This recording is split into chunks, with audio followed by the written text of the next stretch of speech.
Gracias, Presidenta. Saludando, por supuesto, a todos nuestros invitados.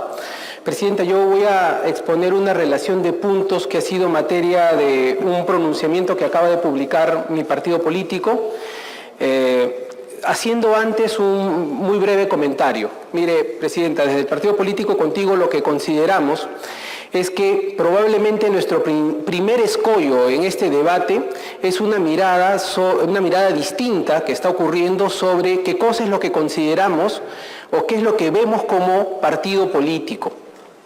Para nosotros un partido político es un agente de intermediación social, de representación de intereses de la ciudadanía o por lo menos de los sectores a los que representamos.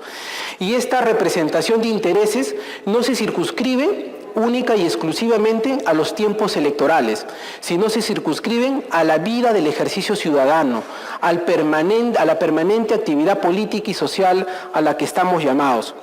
Y digo esto, Presidenta, porque las reformas a las que nos estamos abocando, creemos, tienen que comenzar a mirar un poquito más allá de las propuestas que están en gran medida focalizadas en aspectos estrictamente electorales. La primera cuestión.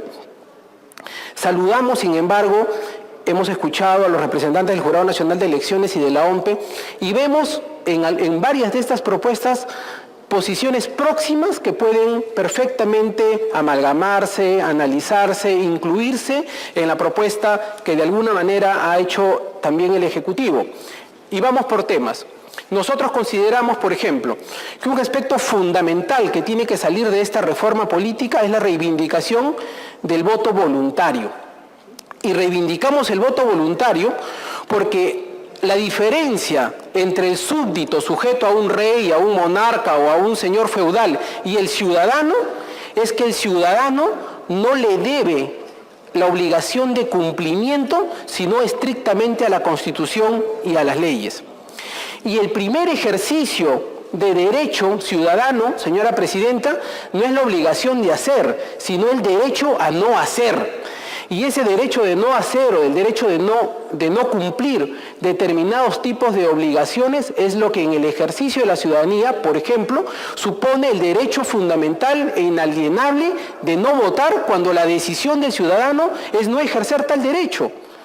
Y ponemos esto en consideración, señora Presidenta, porque uno de los elementos que está puesto sobre la mesa en la reforma es precisamente afianzar una vez más la obligatoriedad del voto en elecciones primarias, cuando nosotros lo que creemos es que el camino que tenemos que adoptar es precisamente una etapa progresiva de reivindicación del voto voluntario, en primer lugar.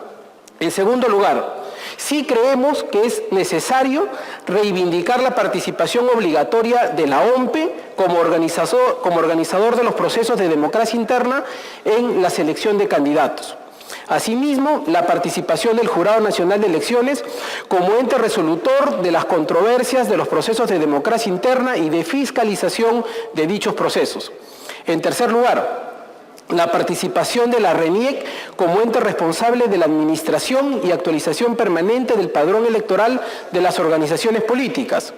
Por otro lado, la reivindicación de la alternancia y la paridad de género para la determinación de listas de candidatos que se pueden complementar perfectamente con listas bloqueadas y cerradas. Por otro lado, la aceptación de elecciones primarias y simultáneas sin límites de votantes. La eliminación del porcentaje de invitados en las listas de candidatos para fortalecer la militancia partidaria. En eso nuestro partido ha sido insistente. Creemos que uno de los aspectos que hacen enorme daño a las organizaciones políticas es esta lógica de la atracción de invitados que no tienen militancia, que no tienen sujeción política, que no tienen sujeción ideológica y que al final de cuentas es la base para el transfugismo político y parlamentario en el supuesto del Congreso de la República. Asimismo, la eliminación del voto preferencial, la reconfiguración de las circunscripciones electorales para permitir una clara identificación de los representantes del pueblo ante la ciudadanía y descartar este criterio de firmas de adherentes y recoger el patrón utilizado por el Jurado Nacional de Elecciones de 240.000 firmas, tomando en cuenta el criterio propuesto por el Ejecutivo, que no sean adherentes, sino afiliados.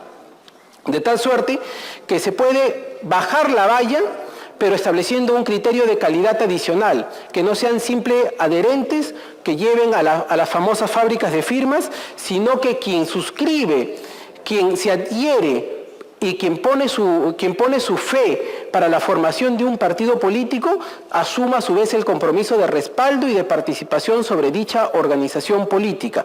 Sin embargo, nos oponemos también tajantemente a que esa cifra sea el 0.075%, como lo ha propuesto, como ha venido en la propuesta del Poder Ejecutivo, porque consideramos de que ese es un contrasentido. Y termino con lo siguiente, señora Presidenta, sobre todo para el debate de la propuesta del Ejecutivo.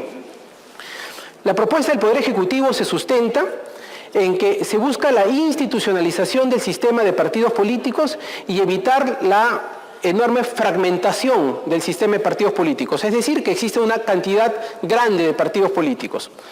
Entonces tiene dos parámetros. Uno, con 14.000 firmas se pueden inscribir organizaciones políticas, pero luego tienen que alcanzar 280.000 votos en un proceso de democracia interna. Lo que esto va a generar es que va a haber una enorme cantidad de kits electorales y por lo tanto de partidos que se inscriben con 14.000 firmas, pero luego vas a tener las famosas políticas del outsider. Es decir, tienes 50 o 100 kits en carrera con 14.000 firmas y organizaciones inscritas, pero luego 1, 2 o 3 o de repente ninguno que termina pasando la valla de las elecciones primarias con 270.000 firmas. El resultado es que no estamos construyendo organización política. El resultado es que estamos alentando la sobredinámica electoral cada 5 años. Pero eso no es parte de un proceso de institucionalización a la que invoca el mismo proyecto del Poder Ejecutivo.